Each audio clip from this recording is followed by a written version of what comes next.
It seems that we have a visitor, Holmes. Indeed. Come in. Hello, Sir Henry Baskerville. Did you have a good trip?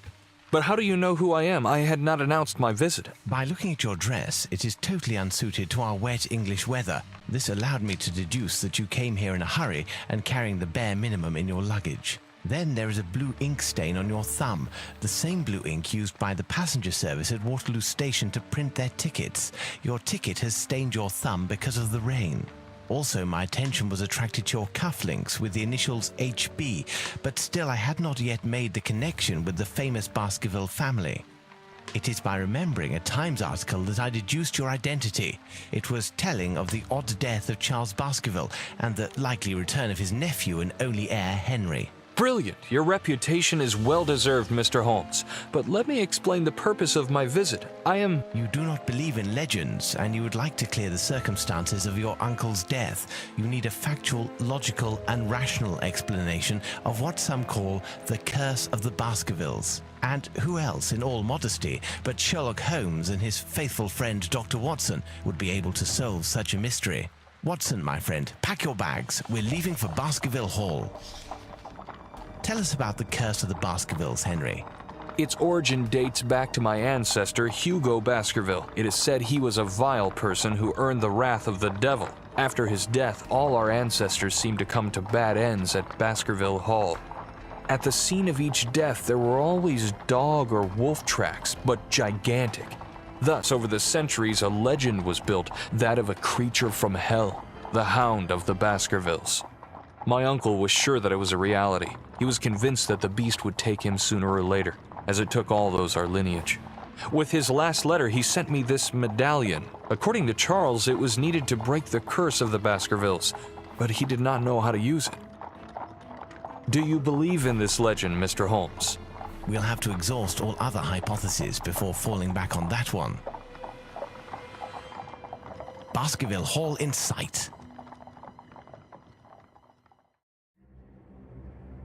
Holmes, Doctor, welcome to Baskerville Hall. The servants are not here to welcome us, I fear. They were severely affected by the death of my uncle and have since retired. The family portraits gallery, I assume. But why such expressions on their faces? These pictures have not always been so disturbing. According to my uncle, the changes in the paintings occurred after the violent death of the portrayed Baskerville. It appears to be one of the effects of the curse. Have you noticed? The family coats of arms under the pictures are missing. Indeed, it is an interesting point to begin our investigation. Where can these coats of arms be, and why did they disappear? Let's try to find them. I cannot stay here any longer. The sight of those ghastly faces is unbearable.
Sir Roger Baskerville is certainly one of the most famous hunters in all of Great Britain.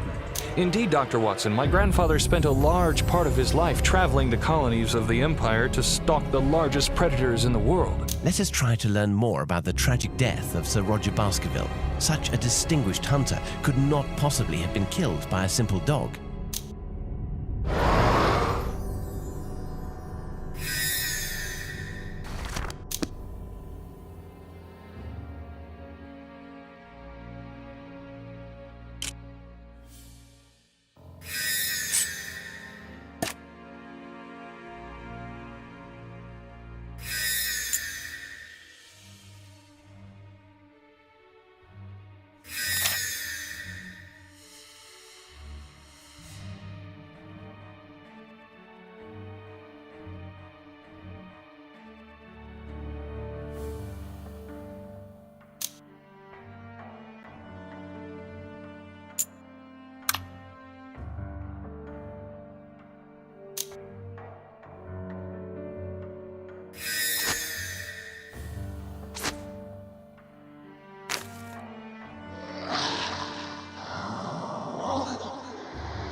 A unicorn, a dragon, a werewolf? I can't believe my eyes. Don't let appearances fool you, Henry. Dr. Watson is right. It is unlikely that these fantastic animals ever existed. It is, rather, a matter of a remarkable job of taxidermy.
But where are we? I believe the correct question is rather, when are we? What do you mean, Holmes? Look at these traces of struggle. Look at the shape of the room, its decoration. Everything appears as if Sir Roger was just killed. Smell the air. The odors of gunpowder and blood are still fresh. You don't really think that we went back in time, do you? Normally, I would reply no and laugh at your naivety. But for now, I'd rather not say anything. I do not know how or why, but it seems that we have stepped back to a few minutes after the death of Sir Roger. There is always an explanation.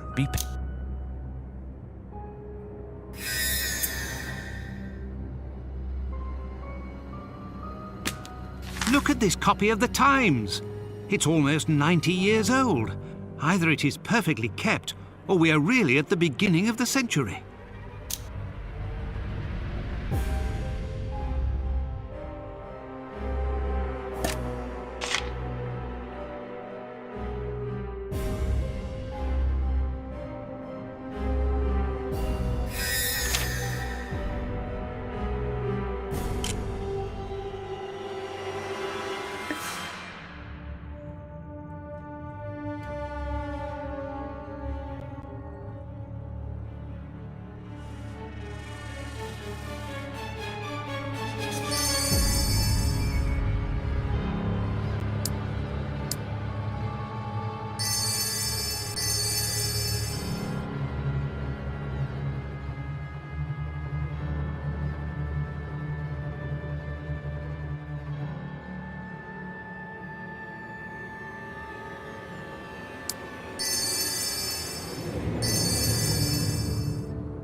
All the pieces of the coat of arms of Sir Roger Baskerville. Let's go to his portrait.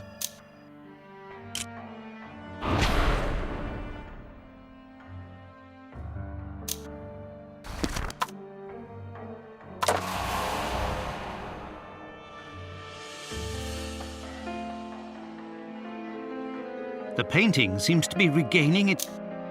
Holmes, Watson, look! By inserting the arms, we've triggered a mechanism, a secret cache. There's something inside.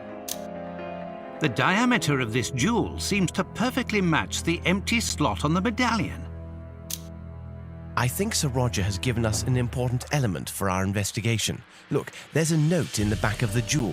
Physical power and brute force. Amazing! The medallion seems to react to the presence of the jewel. It vibrates. Let us try to use it. perhaps on the boards that block the door to Louisa's room.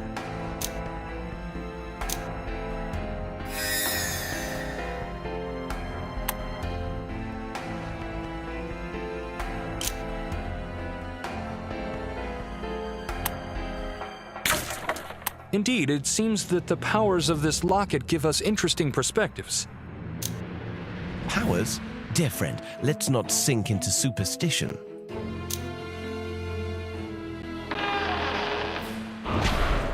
This is Louisa's room. She was a great actress. The poor woman did not live long enough to have the career she deserved. Do you know how she tried to escape the beast? According to my uncle, she tried to escape reality by creating a world of her imagination. And what of this refuge she created? My uncle found Louisa's writings speaking of a world behind the mirror. She called it her shelter, but Charles never found out what it was exactly.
Here we are again in the past. My God, what a savagery.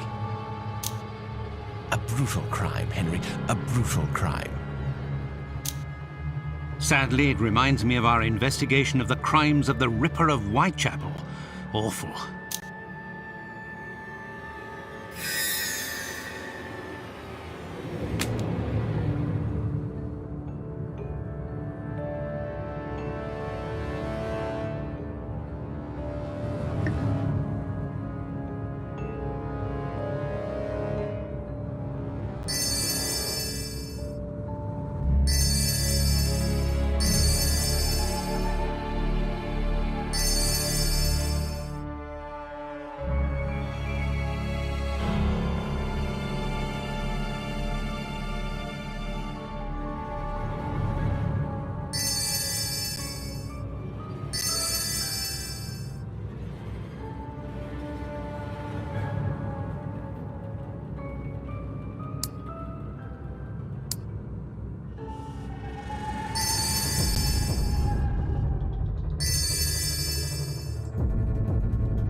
Another jewel for the medallion. It also has an engraving. Perception and intuition. Could it be that it will allow us to see details that we missed? Let's be attentive to our environment.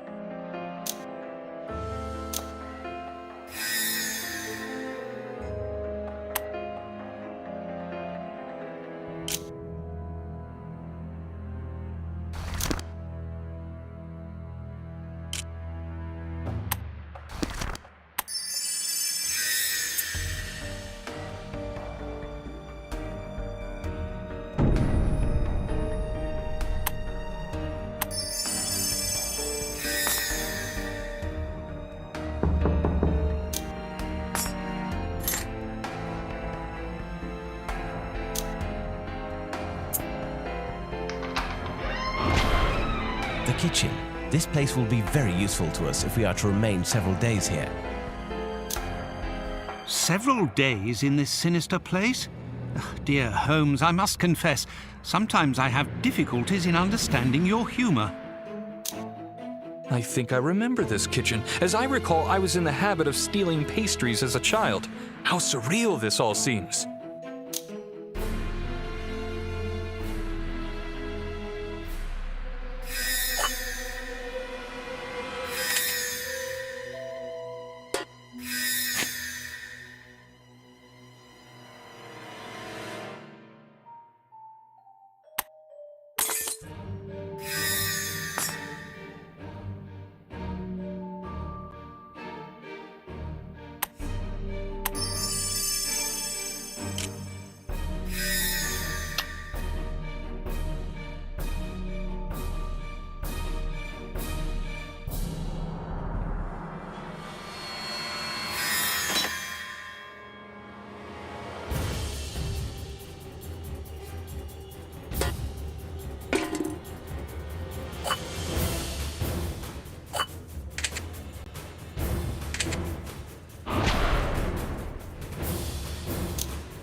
James Baskerville was a doctor and a renowned surgeon. He graduated from the prestigious Royal London Medical School. According to my uncle, he spent much time performing medical research on animals. Supposing this beast does exist. I begin to doubt that a man, however wild he might be, could be the source of these murders.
This manor is full of surprises. Now it's possible to cross the mirror. Louisa's secret shelter. How could it be? Don't disturb yourself, my friends. Let's continue our investigation.